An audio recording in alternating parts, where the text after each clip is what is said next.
Good morning, আমি এশা। আমার চ্যানেলে আপনাদের স্বাগত।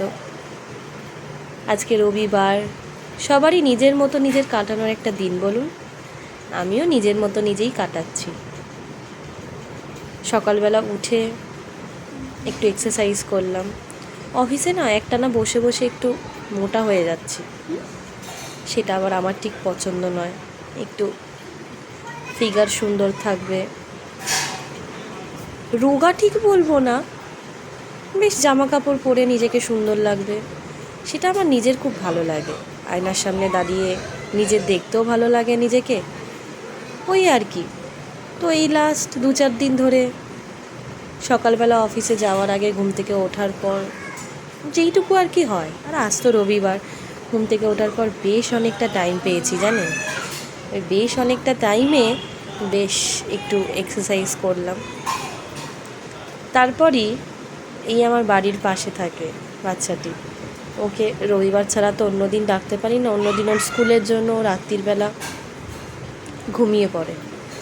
আমি আস্তে আস্তে ডাকলে পরে শুনি ও ঘুমিয়ে পড়েছে। তাই ওকে রবিবার দিন সকাল সকাল ডাকি। আজকে এসছে তো আমার ফোনে একটা গেম আছে জানেন, এই ক্যান্ডি ক্রাশ। এই ক্যান্ডি ক্রাশটা খেলতেও খুব ভালোবাসে। গেমটা কিছুক্ষণ খেললো। গেমটা খেলার পর আমি বললাম, আর ফোনে গেম খেলিস না, বাচ্চাদের তো বেশি গেম খেলা বা ফোন দেখা ভালো নয় না।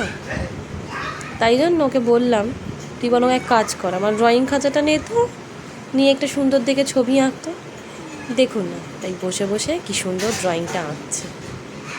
কী যে ভালো লাগে এরকম দেখতে, বাচ্চারা বেশ নিজের মতন করে আঁকে।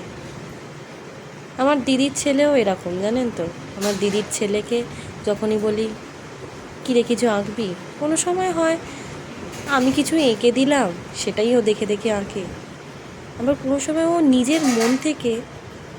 নিজের মন থেকে এত সুন্দর করে আঁকে, কী যে ভালো লাগে, খুব ভালো লাগে। বাচ্চাদের তো ওই একটা ব্যাপার, নিজের মন থেকে যেইটুকু আর কি করা যায়। অনেক সময় আমরা বড়রা বলুন, নিজের মন থেকে যেটা ইচ্ছা সেটা করে উঠতে পারি না। বাচ্চাদের যখন দেখি ওদের যা ইচ্ছা, ওরা তো অত বোঝে না ভালো মন্দ, যা ইচ্ছা তাই করে, খুব ভালো লাগে। আমিও মাঝে মধ্যে চেষ্টা করি নিজের মতন যা ভালো লাগে তাই করতে। আপনারাও কি চেষ্টা করেন? চেষ্টা করবেন কিন্তু। আর ভিডিওটা কেমন লাগলো বা আমার কথা শুনে কেমন লাগলো জানাবেন, কমেন্টস করবেন, লাইক করবেন যদি ভালো লাগে। Ta-ta, by.